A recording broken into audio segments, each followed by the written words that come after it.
বিসমিল্লাহির রহমানির রহিম। সুপ্রিয় শিক্ষার্থী, আসসালামু আলাইকুম। BBS pass, BBA honours second year students যারা আছো, তোমাদের সেকেন্ড ইয়ারে একটি সাবজেক্ট পাবে, সেটা হচ্ছে ইন্টারমিডিয়েট অ্যাকাউন্টিং। ইন্টারমিডিয়েট অ্যাকাউন্টিংয়ের ষষ্ঠ অধ্যায়ে পাবে তোমরা পার্টনারশিপ অ্যাকাউন্টিং। আজকে এই পার্টনারশিপ অ্যাকাউন্টিং এই চ্যাপ্টার থেকেই আমি তোমাদেরকে বেসিক কিছু নলেজ দেওয়ার চেষ্টা করব।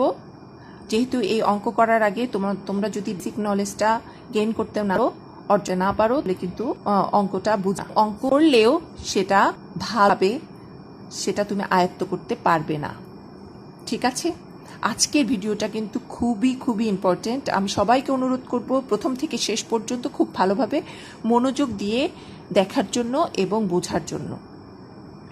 ঠিক আছে, আচ্ছা, আমরা যেহেতু পার্টনারশিপ অ্যাকাউন্টিং বা অংশীদারি ব্যবসার হিসাবটা শুরু করতে যাচ্ছি, প্রথমেই আমাদের জানতে ইচ্ছে করে যে অংশীদারি ব্যবসাটা কি। আমি জানি যে অনেকেই জানো, এই সম্পর্কে আগেও তোমরা পড়ে এসেছো, তোমরা 9-10-এ পড়ে এসেছো, ইন্টারে পড়ে এসেছো।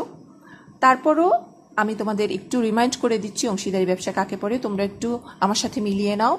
2 বা ততোধিক ব্যক্তি চুক্তিবদ্ধ হয়ে অংশীদারিত্বের ভিত্তিতে মুনাফা অর্জনের উদ্দেশ্যে যখন কোনো বৈধ ব্যবসা গঠন এবং পরিচালনা করে, তাকেই আমরা অংশীদারি ব্যবসা বলি, তাই না? অংশীদারি ব্যবসায় তোমরা জানো যে সর্বনিম্ন 2 জন ব্যক্তি থাকে এবং সর্বোচ্চ থাকে 20 জন, এবং কিন্তু ব্যাংকিং সেক্টরের ক্ষেত্রে থাকে সর্বোচ্চ 10 জন, তাই না? আচ্ছা, তোমাদের এই ইন্টারমিডিয়েট অ্যাকাউন্টিংয়ের যে ষষ্ঠ অধ্যায় মানে পার্টনারশিপ অ্যাকাউন্টিং যে চ্যাপ্টারটা আছে, সেখানে ক খ গ দিয়ে 3 ধরনের অঙ্ক দেখতে পাবে। একটা হচ্ছে partnership accounting admission, partnership accounting retirement এবং পার্টনারশিপ অ্যাকাউন্টিং ডিসলিউশন। এই 3 ধরনের অঙ্কই তোমাদেরকে করতে হবে। কিন্তু অঙ্ক করার ক্ষেত্রে মানে ফরম্যাট অনুসারে, দ্যাট মিনস সাজানোর পদ্ধতি অনুসারে, কিন্তু এই পার্টনারশিপ অ্যাকাউন্টিংয়ে তোমরা 5 রকম অঙ্ক দেখতে পারবে। একটা হচ্ছে এডমিশন, 2 নম্বর রিটায়ারমেন্ট, 3 নম্বর হচ্ছে এডমিশন কাম রিটায়ারমেন্ট, 4 নম্বর হচ্ছে ডেথ এবং 5 নম্বর হচ্ছে ডিসলিউশন। এটা জাস্ট অঙ্ক করার সাজানোর পদ্ধতি মাত্র, আর কিছুই না। বেসিক্যালি ওই 3টাই থাকবে, শুধুমাত্র সাজানোর পদ্ধতি অনুসারে এবং মাথায় জিনিসগুলো সেট আপ করার জন্য এটা আলাদা আলাদাভাবে আমি লিখে দিয়েছি। যখন আমরা অঙ্ক করব খুব সুন্দরভাবে বুঝতে পারবো। আমার সাথেই থাকো। কিন্তু আজকের যে ভিডিওটা, অনলাইন ক্লাসের ভিডিওটা, এটা কিন্তু এই অংশীদারি ব্যবসার এডমিশনের অঙ্কের ক্ষেত্রে কিভাবে তোমরা বেসিক নলেজটা অর্জন করতে পারবে, কিভাবে তোমরা ধাপে ধাপে অঙ্কগুলো করতে পারবে, সেটাই বোঝানোর জন্য আমি আজকের এই ভিডিওটা দিয়েছি। তোমরা এই ভিডিওটা ভালোভাবে দেখলে অবশ্যই অংশীদারি ব্যবসা বা পার্টনারশিপ অ্যাকাউন্টিংয়ের এডমিশনের অঙ্ক বুঝতে পারবে ইনশাল্লাহ। তাহলে আমার সাথেই থাকো, শুরু করছি।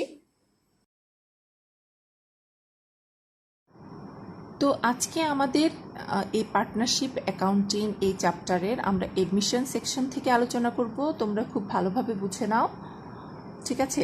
তোমরা খেয়াল করো, পুরাতন অংশীদারি কারবারে যখন নতুন একজন অংশীদারের আগমন ঘটে, তখন কিন্তু ব্যবসায়ের স্বাভাবিকভাবেই কিছু পরিবর্তন ঘটে।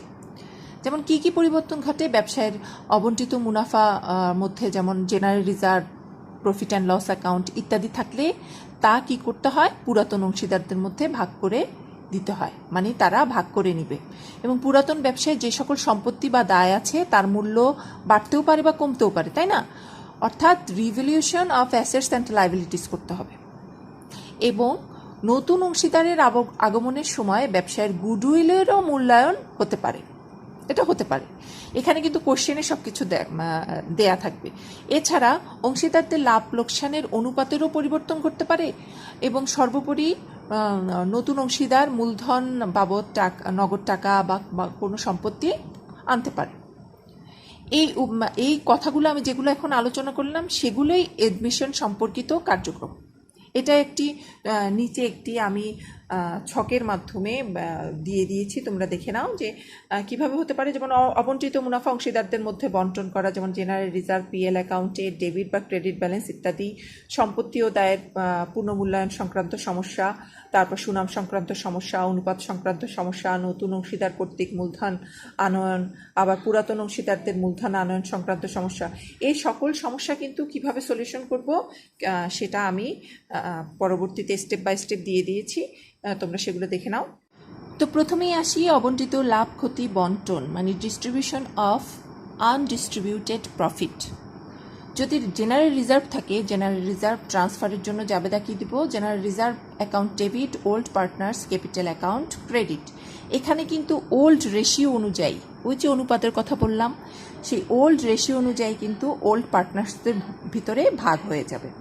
তারপরে আছে অবন্টিত মুনাফার জন্য, যদি মুনাফা হয় তাহলে income summary account debit, old partners capital account credit, সেটাও ওল্ড রেশিও অনুযায়ী হবে। তারপরে আছে অবন্টিত ক্ষতির জন্য old partners capital account debit, income summary account credit. এক্ষেত্রে তোমাদেরকে মনে রাখতে হবে যে জেনারেল রিজার্ভ ইনকাম সামারি এর ব্যালেন্স নতুন ব্যালেন্স শিটে যাবে না, কারণ আমি তো এটা কি করেছি, ওল্ড পার্টনার্সদের ভিতরে ডিস্ট্রিবিউশন করে দিয়েছি, তাই না? আচ্ছা, অনেক সময় দেখা যায় যে অংশীদারি এই মর্মে সিদ্ধান্ত গ্রহণ করে যে জেনারেল রিজার্ভ পরিবর্তন করা যাবে না, অর্থাৎ no alteration of general reserve. সেক্ষেত্রে কিন্তু নিম্ন দুটি এন্ট্রির প্রয়োজন হবে। কি কি প্রয়োজন হবে তোমরা দেখে নাও। এ, জেনারেল রিজার্ভ পুরাতন অংশীদারদের মধ্যে প্রথমে ভাগ করে দিব, তারপরে আবার পুনঃস্থাপন করব। তার ভাগ করার জন্য আমার জাবেদা কি হবে? জেনারেল রিজার্ভ অ্যাকাউন্ট ডেবিট এবং old partners capital account credit, সেটাও ওল্ড রেশিও অনুযায়ী ভাগ হবে। এবং বিতে যখন জেনারেল রিজার্ভ পুনঃস্থাপন করব, পুনঃস্থাপনের জন্য আমার জাবেদা কি হবে? All partners capital account debit, all partners capital account debit, এবং সেটাও তাদের ওল্ড রেশিও অনুযায়ী ইন দেয়ার নিউ রেশিও অনুযায়ী, এটা নিউ রেশিও অনুযায়ী ভাগ হবে। এবং জেনারেল রিজার্ভ অ্যাকাউন্ট কি করব আমরা? এই যে এখানে দেখতে পাচ্ছ জেনারেল রিজার্ভ অ্যাকাউন্ট ক্রেডিট করব। ঠিক আছে, তাহলে জেনারেল রিজার্ভ পুনঃস্থাপনের জন্য কি জাবেদা হবে? All partners capital account. এখানে পুরাতন নতুন সবাই আসবে এবং নিউ রেশিও অনুযায়ী ভাগ হবে, এবং জেনারেল রিজার্ভকে আমরা কি করব? ক্রেডিট করব। তারপরে দেখতে পাচ্ছ সম্পত্তি ও দায়ের পুনর্মূল্যায়ন কিভাবে করব, মানে revaluation of assets and liabilities. এখানে দুটা জিনিস আছে, একটা হচ্ছে ওয়ার অল্টার্ড ভ্যালুস আর to be recorded in books, মানে যে সকল ক্ষেত্রে হিসাবের বহিতে পরিবর্তিত মূল্য লিপিবদ্ধ করা হয়। সেক্ষেত্রে কি হয়? কোনো সম্পত্তির মূল্য যদি বৃদ্ধি পায় তাহলে কি করব? সকল সম্পত্তি ডেবিট করব, শুধুমাত্র যতটুকু বৃদ্ধি পাবে ততটুকুর টাকা, এবং রিভ্যালুয়েশন অ্যাকাউন্ট কি করব? ক্রেডিট করব। এবং কোনো সম্পত্তির মূল্য যদি হ্রাস পায় তাহলে রিভ্যালুয়েশন অ্যাকাউন্ট ডেবিট করব এবং পার্টিকুলার অ্যাসেটস ক্রেডিট করব, শুধুমাত্র যতটুকু অংশ হ্রাস পাবে ততটুকু দিয়েই আমরা এই জাবেদাটা করব। তারপরে দেখো এখানে একটা কন্ডিশন আছে যে সেক্ষেত্রে কি বলে, অ্যাকাউন্টস রিসিভেবল, ইনভেস্টমেন্ট এবং ইনভেন্টরি এর মূল্য হ্রাস পেলে তার জন্য কিন্তু অ্যালাউন্স বা প্রভিশন সৃষ্টি করাটাই যুক্তিযুক্ত। এটা আমি লিখে দিয়েছি তোমাদের জন্য। এটা যেহেতু আজকের সম্পূর্ণ লেকচারটা হচ্ছে তোমাদের জন্য একটা নোট, এটা নোট হিসেবে তোমরা সামনে রাখবা। সামনে রাখলে কি হবে, তোমরা পরবর্তীতে আমি যখন অঙ্ক করাবো খুব সহজেই অঙ্কগুলো আয়ত্তে নিয়ে আসতে পারবা।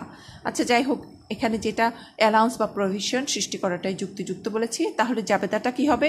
সেক্ষেত্রে আমাদের জাবেদা করতে হবে revaluation account debit, allowance for investment, অথবা অ্যাকাউন্টস রিসিভেবল, মানে অ্যালাউন্স ফর অ্যাকাউন্টস রিসিভেবল বা ডাউটফুল ডেপ্ট, তারপরে ইনভেন্টরিস অ্যাকাউন্ট কি হবে? ক্রেডিট হবে। ক্লিয়ার? এক্ষেত্রে তোমরা দেখতে পাচ্ছ ওইটা সম্পত্তির কথা বলেছি। কোনো দায় বৃদ্ধি পেলে সেক্ষেত্রে জাবেদা কি হবে? Revaluation account debit, liability account credit, যতটুকু বৃদ্ধি পাবে দায়টা। এবং কোনো দায় হ্রাস পেলে পার্টিকুলার লায়াবিলিটি, মানে লায়াবিলিটিস অ্যাকাউন্টগুলো তুমি ডেবিট করবা, রিভ্যালুয়েশন অ্যাকাউন্ট তুমি ক্রেডিট করবা, তারপরে যতটুকু হ্রাস পাবে ততটুকুর জন্য। এখানে আরেকটি জিনিস দেখো, রিভ্যালুয়েশন এর ব্যালেন্স ব্যালেন্স টানার পর যখন আমি রিভলিউশন অ্যাকাউন্টটা করব, রিভলিউশন হিসাবটা করব, তখন একটা ব্যালেন্স বের হবে, হয় ডেবিট ব্যালেন্স বের হবে, না হলে ক্রেডিট ব্যালেন্স বের হবে, তাই না? তো লাভের জন্য জাবেদাটা কি হবে? রিভলিউশন অ্যাকাউন্ট ডেবিট আর old partners capital account credit. আর ক্ষতির জন্য জাবেদা কি হবে? ক্ষতির জন্য জাবেদা হবে old partners capital account debit আর রিভলিউশন অ্যাকাউন্ট ক্রেডিট। ঠিক আছে, তারপরে আমরা দেখি যে রিভলিউশন অ্যাকাউন্টটা কিভাবে করতে হয়। এটা রিভলিউশন অ্যাকাউন্ট, এটা আমি টি ছকে করেছি। ইচ্ছা করলে তোমরা এটা আই ফর্মে, এটা একটু টি ফর্ম, আই ফর্মেও করতে পারো, আবার চলমান জের পদ্ধতিতেও করতে পারো, এটা তোমার ইচ্ছা। আচ্ছা, যাই হোক, এখানে রিভলিউশন অ্যাকাউন্টে দেখতে পাচ্ছ যে একটা ছক এঁকেছি। এখানে ডেবিট পাশে যেটা আছে পার্টিকুলার অ্যাসেটস, যেটা যতটুকু মানে যেটা ডিক্রিসের জন্য, যদি সম্পত্তি যদি হ্রাস পায় সেটা ডেবিট দিকে বসাবো, আর সম্পত্তি বৃদ্ধি পেলে কি হবে? ক্রেডিট দিকে বসাবো। লাইবিলিটিস বৃদ্ধি পেলে ডেবিট দিকে বসাবো, লাইবিলিটিস হ্রাস পেলে ক্রেডিট দিকে বসাবো। ঠিক আছে, তারপরে দেখো এখানে যদি প্রফিট হয় তাহলে এদিকে আসবে, আর যদি লস হয় তাহলে এদিকে আসবে, এটা আমরা জানি। তা প্রফিট আর লসের জন্য কি জাবেদা দিব সেটা তো আমি কিছুক্ষণ আগে বললাম। তারপরে আসো, আচ্ছা খ নম্বরটা একটু দেখি। দেখো, where altered values are not to the recorded in the book. That means যে সকল ক্ষেত্রে হিসাবের বহিতে পরিবর্তিত মূল্য লিপিবদ্ধ করতে হয় না, তখন তোমাকে কি তৈরি করতে হবে? তখন তোমাকে তৈরি করতে হবে মেমোরেন্ডাম রিভলিউশন অ্যাকাউন্ট। ঠিক আছে, মানে বিবরণী পুনঃমূল্যায়ন পদ্ধতি। এই হিসাবের ক্ষেত্রে অংশীদাররা সিদ্ধান্ত নয় যে সম্পত্তি এবং দায়ের মূল্য হ্রাস বৃদ্ধি হইলেও সেটা কি করবে? আদি মূল্যে তারা সম্পত্তি ও দায়ের মূল্য দেখাবে।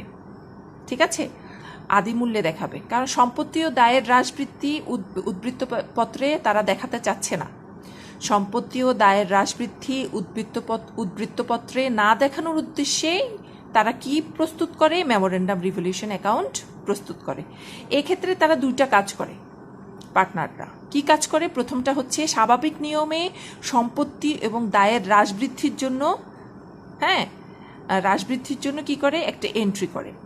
এন্ট্রি করার পর তার মাধ্যমে একটা ফলাফল বের করে, মানে লাভ ক্ষতি যেটা স্বাভাবিক নিয়মে বের হওয়ার কথা সেটা বের করে। বের করার পর সেটা পুরাতন অনুপাতে পুরাতন অংশীদারদের মূলধন হিসাবে স্থানান্তর করে। তাহলে প্রথমটি কি করে? স্বাভাবিক নিয়মে সম্পত্তি এবং দায়ের হ্রাস বৃদ্ধির জন্য তারা এন্ট্রি করে। এন্ট্রি করার পর সেটার লাভ বা ক্ষতি পুরাতন অনুপাতে পুরাতন অংশীদারদের মূলধন হিসেবে কি করে? স্থানান্তর করে। স্থানান্তর করার পর এর ফলে কি করবে? সম্পত্তির মূল্যের পরিবর্তন ঘটবে না? হ্যাঁ, অবশ্যই ঘটে। এটা হচ্ছে প্রথম কাজ। দ্বিতীয় কাজটা তারা কি করে? পুনরায় সম্পত্তি এবং দায়কে আগের মূল্যে ফিরিয়ে নিয়ে যাওয়া, মানে হচ্ছে পূর্বে যা করেছিল একেবারে ঠিক তার রিভার্স এন্ট্রি করে, বিপরীত এন্ট্রি করে দ্বিতীয় ধাপে। এর ফলে কি হয়? এর ফলে পূর্বে লাভ হলে পরবর্তীতে কি হবে? ক্ষতি হবে, কারণ আগে যেটা আমি ডেবিট করেছি এখানে সেটা আমি ক্রেডিট করব, আগে যেটা ক্রেডিট করেছি এখানে সেটা ডেবিট করব, ক্ষতি হবে। আগে যদি লাভ হয় এখন হবে ক্ষতি। আবার পূর্বে ক্ষতি হলে পরবর্তীতে কি হবে? লাভ হবে, রিভার্স হবে, উল্টা হবে, তাই না? এ লাভ বা ক্ষতি সকল অংশীদারদের মধ্যে, নতুন অংশীদার সহ, পুরাতন অংশীদার এবং নতুন অংশীদার সহ সকল অংশীদারদের নতুন অনুপাতে ভাগ করে। ঠিক আছে, এবং পরিপূর্ণ ধারণার জন্য তারা এটা করে থাকে। আসলে তাদের উদ্দেশ্য কি? তাদের উদ্দেশ্য হচ্ছে সম্পত্তি ও দায়ের হ্রাস বৃদ্ধি উদ্বৃত্তপত্রে না দেখানো। তো উদ্বৃত্তপত্রে যদি এটা না দেখাতে চায় তখন তারা এই নিয়মে, মানে একটা মেমোরেন্ডাম রেভলিউশন অ্যাকাউন্ট তৈরি করে। এক্ষেত্রে সম্পত্তি ও দায়ের বৃদ্ধি ও হ্রাসের জন্য কোনো জাবেদা দাখিলার প্রয়োজন হয় না, যেহেতু তারা দেখাতে চায় না। কেবলমাত্র মেমোরেন্ডাম রিভলিউশন অ্যাকাউন্টের প্রথম অংশ, আমি কিন্তু দুইটা অংশের কথা বলে ফেলেছি, প্রথমে একবার করে তারপরে দ্বিতীয়বারে রিভার্স করে, সেটা দ্বিতীয় অংশের ব্যালেন্সের জন্য দুটি জাবেদা দাখিলার প্রয়োজন হয়। যেমন জাবেদা দুইটা কি একটু শুনো। তো দেখতে পাচ্ছ জাবেদাটা মেমোরেন্ডাম রিভলিউশন অ্যাকাউন্টের প্রথম অংশের লাভের জন্য, যদি লাভ হয় তাহলে মেমোরেন্ডাম রিভলিউশন অ্যাকাউন্ট ডেবিট হবে, old partners capital account credit হবে, এবং ক্ষতির জন্য old partners capital account debit হবে এবং মেমোরেন্ডাম রিভলিউশন অ্যাকাউন্ট ক্রেডিট হবে। প্রথম অংশে আমরা কি করেছিলাম? প্রথমাংশে আমরা হ্রাস বৃদ্ধি সবই এন্ট্রি করেছিলাম এবং লাভ ক্ষতি বের করেছিলাম। বের করার পর ওল্ড পার্টনার্সের মধ্যে ওল্ড রেশিও অনুযায়ী সেটা আমি ভাগ করে দিয়েছি, তাদের ক্যাপিটালে নিয়ে গেছি। সেটাই এটা এখানে জাবেদা দিয়েছে যে মেমোরেন্ডাম রিভ্যালুয়েশন অ্যাকাউন্ট ডেবিট হবে, old partners capital account credit হবে। ক্ষতির জন্য হবে উল্টাটা, old partners capital account debit, memorandum revaluation account credit. তারপরে মেমোরেন্ডাম রিভ্যালুয়েশনের পরবর্তী অংশের জন্য মানে দ্বিতীয় অংশের জন্য যদি ক্ষতি হয় তাহলে old partners capital account debit হবে, মেমোরেন্ডাম রিভ্যালুয়েশন অ্যাকাউন্ট ক্রেডিট হবে। এবং লাভের জন্য কি হবে, মেমোরেন্ডাম রিভ্যালুয়েশন অ্যাকাউন্ট ডেবিট এবং old partners capital account credit. দেখো এখানে একটা জিনিস খেয়াল করবা, এখানে আমরা ক্ষতির জন্য ওল্ড পার্টনার্স ডেবিট করেছিলাম, কিন্তু এখানে ক্ষতির জন্য ওল্ড পার্টনার্স, এখানেও কিন্তু আমরা অল পার্টনার্স, সরি এখানে আমি বারবার ওল্ড বলেছি, এখানে অল পার্টনার্স ক্যাপিটালকে ডেবিট করেছি। এটা প্রথম অংশের জন্য যাবে, তাই এখানে দ্বিতীয় অংশের জন্য যাবে। ক্লিয়ার?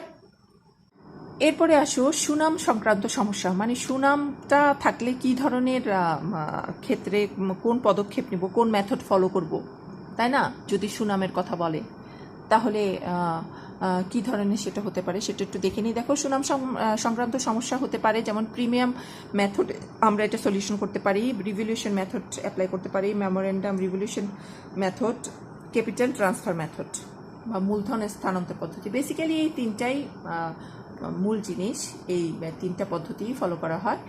তখন কখন কোন পদ্ধতি ফলো করবা সেটাই আজকে আমরা জানবো। সুনাম সংক্রান্ত সমস্যা মানে কি, মানে সুনাম নিয়ে আসলো কিন্তু কখন আমি স্যালামি পদ্ধতি অবলম্বন করব বা পুনর্মূল্যায়ন পদ্ধতি অবলম্বন করব বা বিবরণী পুনর্মূল্যায়ন পদ্ধতি অবলম্বন করব, সেটা কোন সময়ে কোনটা করতে হবে সেটাই আজকে আমরা জানবো। দেখো তো তোমরা স্ক্রিনে দেখতে পাচ্ছ যে প্রিমিয়াম মেথড বা স্যালামি পদ্ধতি, নতুন অংশীদার আগমনের সময় সুনাম বাবদ নগদ অর্থ বা সম্পদ আনলে তাকে প্রিমিয়াম মেথড অফ গুডউইল বলে।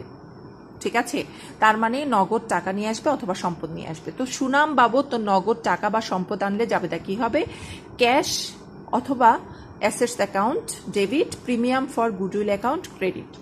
তো আরেকটা কি, সুনাম বা স্যালামির অর্থ পুরাতন অংশীদারদের মধ্যে ত্যাগানুপাতে বন্টন করা হলে, যদি আমরা সেটা কতটুকু স্যাক্রিফাইস করবে সেটার জন্য যদি আমরা বন্টন করা হলে সেটা যাবেটা কি হবে, premium for goodwill account debit এবং old partners capital account credit.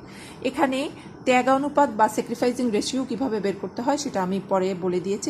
তোমরা জানো যে স্যাক্রিফাইসিং রেশিও এটা বের করতে হলে তোমাকে কিন্তু যদি প্রশ্নে ওল্ড রেশিও এবং নিউ রেশিও দোনোটা দেওয়া থাকে তখন কিন্তু ওল্ড রেশিও থেকে নিউ রেশিও বাদ দেওয়ার পর তুমি স্যাক্রিফাইসিং রেশিও বের করতে পারবা, এটা প্রশ্নেই দেয়া থাকবে, সেভাবে বলা থাকবে। এরপরে দেখো পুরাতন অংশীদার সুনামের সম্পূর্ণ বা আংশিক উত্তোলন করলে, যদি সুনামের সম্পূর্ণ অংশ বা আংশিক অংশ তুলে ফেলে, উত্তোলন করে ফেলে, তখন যাবেটা হবে old partners capital account debit, cash account credit. এখানে একটা জিনিস মনে রাখবা, নতুন অংশীদার সুনাম বা সেলামির টাকা পুরাতন অংশীদারদের ব্যক্তিগতভাবে প্রদান করলে ফার্মের বহিতে কোনো জাবেদা হবে না। আরেকবার বলছি শুনো, নতুন অংশীদার সুনাম বা সেলামির টাকা পুরাতন অংশীদারদের ব্যক্তিগতভাবে, ঠিক আছে, ব্যক্তিগতভাবে যদি প্রদান করে তাহলে ফার্মের বহিতে কোনো জাবেদা দিতে হয় না। তোমাদেরকে আগেই বলেছি স্যাক্রিফাইসিং রেশিওর ইয়াটা দিয়ে দিয়েছি যে স্যাক্রিফাইসিং রেশিওটা কি, যেটা ত্যাগানুপাত ছিল সেটা হচ্ছে old ratio minus new ratio. এরপর নাম্বার 2, পুনর্মূল্যায়ন পদ্ধতি বা রিভ্যালুয়েশন মেথড। এটা কি, দেখো নতুন অংশীদার তার অংশের সুনাম বা স্যালামি আনতে না পারলে, তার অংশের, নতুন অংশীদার যখন আসবে তার অংশের সুনাম বা স্যালামি আনতে না পারলে সুনামের পূর্ণমূল্য হিসাবের বহিতে দেখাতে হয়। পুরাতন অংশীদারদের মধ্যে সুনামের পূর্ণমূল্য পুরাতন অনুপাতে বন্টন করা হয়, সেক্ষেত্রে জাবেদা হবে কি, goodwill account debit, old partners capital account credit. আমি আজকের যে লেকচারটা তৈরি করেছি এটা কিন্তু এই চ্যাপ্টার বোঝার জন্য, আমি আবারও বলছি, খুবই ইম্পর্টেন্ট। আমি কিন্তু আমার লেকচার শেষে প্রত্যেকটা নোটের মানে প্রত্যেকটা পেজের স্থিরচিত্র দিয়ে দিব, তোমরা কিন্তু সেখান থেকে সব কিছু তুলে নিবা অথবা স্ক্রিনশট দিয়ে সেই ছবিগুলো তুলে সেটা তোমরা প্রিন্ট আউট করে বের করতে পারো, ঠিক আছে।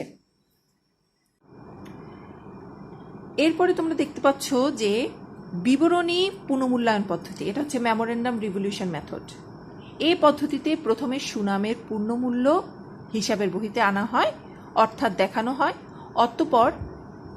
অতঃপর উক্ত সুনামের মূল্য সকল অংশীদারদের, নতুন অংশীদার সহ কিন্তু, মূলধন হতে অবলোপন করা হয়।